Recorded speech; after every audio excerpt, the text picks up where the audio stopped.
દ્રઢ સંકલ્પ જીવનમાં કેટલો જરૂરી છે. આપણે કહીએ છીએ ને કે કદમ બહુ સ્થિર એને રસ્તોય જડતો નથી, અને અડગ મનના માનવીને હિમાલય પણ નડતો નથી.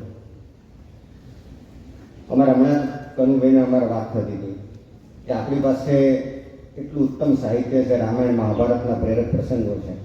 આપણે દર શનિવારે જેમની ઉપાસના કરીએ છીએ, અષ્ટસિદ્ધિ નવનિધિ કે દાતા હનુમાનજીની, તો આજના સંદર્ભમાં એ જ વાત કરીએ કે દ્રઢ સંકલ્પ એ કેટલો તમને કામ કરવામાં ઊંધો બનાવે છે. ધર્મેન્દ્રભાઈ વાત કરી કે સમાજ તો તમને આમ કહેશે તેમ કહેશે, તો સમાજનું કામ જ એ છે. એક નાનકડો જ પ્રસંગ થાય, 2 મિનિટ થશે, કે રામાયણનો પ્રસંગ છે. હનુમાનજી જ્યારે સીતા માતાની ખોજ કરવા માટે દરિયો ઓળંગીને એ લંકા પહોંચ્યા. તમે બધા જાણો છો વાર્તા. અશોક વાટિકામાં સીતા માતાજીને મળ્યા,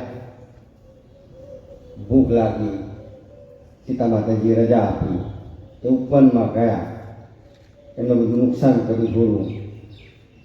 પછી એમને પકડ્યા, લઈ ગયા. પછી એમનું પૂંછડું સળગાવવાનું નક્કી થયું, પૂંછડું સળગાવ્યું. હનુમાનજીએ આખી લંકા બાળી અને સારા સમાચાર લઈને પાછા આવ્યા. એટલે તમે વિચાર કરો કે હનુમાનજીનો આ પરાક્રમ જોઈને બધાએ વાંદરાઓ, એમની સાથેના જે સહપાઠી જે મિત્રો જે હતા, બધા એવા ખુશ ને આને જો આનો સમાજ કે જબરજસ્ત યાર, આખી લંકા બાળી દીધી, જબરજસ્ત. બધા વખાણ કરે, જોરદાર, વેરી ગુડ. અને પછી જો આ જ સમાજ ક્યારે કેવી રીતે બદલાય છે, જો ઘટનાક્રમ આગળ વધ્યો. ભગવાન સેના તૈયાર કરી લંકા ગયા, રાવણ સાથે યુદ્ધની શરૂઆત થઈ, બધા જોશથી લડ્યા. અને લડતમાં એક જે ભાગ આવે છે કે લક્ષ્મણ અને ઇન્દ્રજીતનું યુદ્ધ. અમે ઇન્દ્રજીત લક્ષ્મણને જે અમુક વિદ્યાથી પ્રહાર કરે છે અને લક્ષ્મણજી મૂર્છિત થઈ જાય છે. આ ઘટનાક્રમ પણ તમે જાણો છો. હવે જુઓ, હવે ત્યાં બીજાના દેશમાં આપણે તાત્કાલિક ડૉક્ટર તો એમનું જ લાવવું પડે. સુસેન વૈદ્ય લાવ્યા. સુસેન વૈદ્ય નાળી જોઈ કીધું કે સવાર સુધી ભાનમાં આવવા જોઈએ, અને એના માટેની એક જ દવા. તો આપણે નહીં કહેતા કેટલાક ગઢડાયા હોય, તેમાંથી એક જણ બોલ્યો કે આવડી મોટી હોનાની લંકા હે અને દવા નથી રાખતા, કે તો ખરા જ ને, કે દવા નથી રાખતા.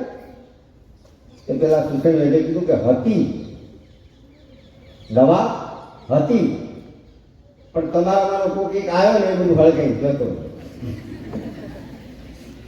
હવે વિચાર કરો, એ વખતે બધાએ જે રિએક્શન આપ્યા કે આનું તો કામ આવું જ હોય, આ તો આમ જ કરે, આનું ઠેકાણું નહીં, આને ગમે એટલું બનાવીએ, આના તોફાન આવા જ હોય, નુકસાન જ કરે.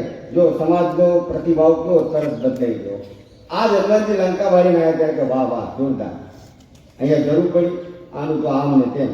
પણ અહીંયા સાહેબે જે વાત કરી કે દ્રઢ નિશ્ચય, હનુમાનજીનો દ્રઢ નિશ્ચય હતો. એ કંઈ સમાજની ચિંતા નહોતા કરતા, સમાજની વાતો નહોતા સાંભળતા. એમના તો સંકલ્પમાં એક જ એમનું ધ્યાન હતું કે મારે મારા રામનું કામ કરવાનું છે, બસ. રામ કાજ કરી બેકવાર, ભગવાન માટે જ સમર્પિત છું. અને જો એ જ દ્રઢ નિશ્ચય હનુમાનજીને છે હિમાલય કોણાચલ પર્વત ઉપાડીને પાછા લાવીને લક્ષ્મણજીને ફરીથી સજીવન કરવામાં માધ્યમ બનાવે છે. આનું નામ છે દ્રઢ સંકલ્પ. તો વાતને આગળ વધારીએ. આજે સર્વ વિદ્યાલયના 3 વિદ્યાર્થીઓ આંધ્રપ્રદેશ મુકામે 10 દિવસની ટ્રેકિંગ તાલીમ જે છે એનસીસીની, એ ખૂબ સફળતાપૂર્વક પ્રાપ્ત કરીને એ આવ્યા છે. એ 3 વિદ્યાર્થીઓને વિનંતી કરીશ કે પોતાના સ્થાન ઉપર ઊભા થાય. સૌથી પહેલા ગજ્જર હર્ષિલ. Very good.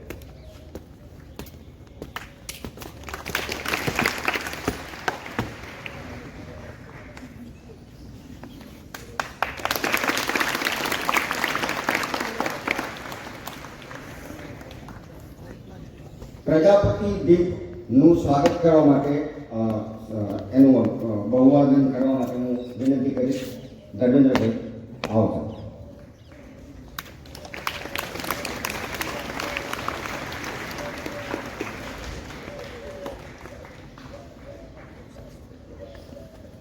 અને ત્યારબાદ પ્રજાપતિ પાર્થને સર્ટિફિકેટ એનાયત કરવા માટે હું વિનંતી કરું.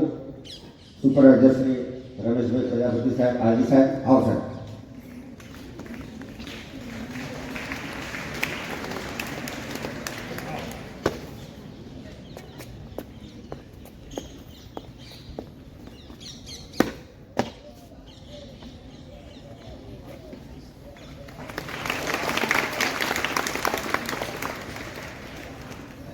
ત્રણેય વિદ્યાર્થીઓને શાળા પરિવાર વતી ખૂબ ખૂબ શુભકામના અને ભવિષ્યમાં આવી જ ઉત્તમ પ્રગતિ કરતા રહો અને શાળાનું સમાજનું ગૌરવ વધારતા રહો.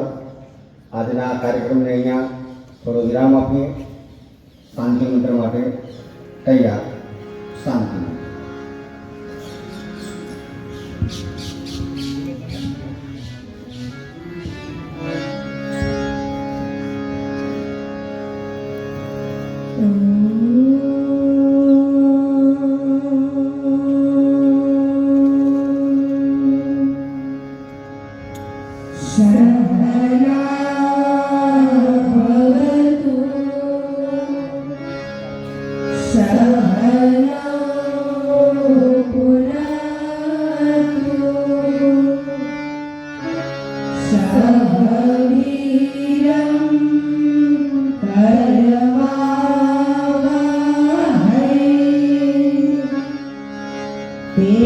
Tejas Vina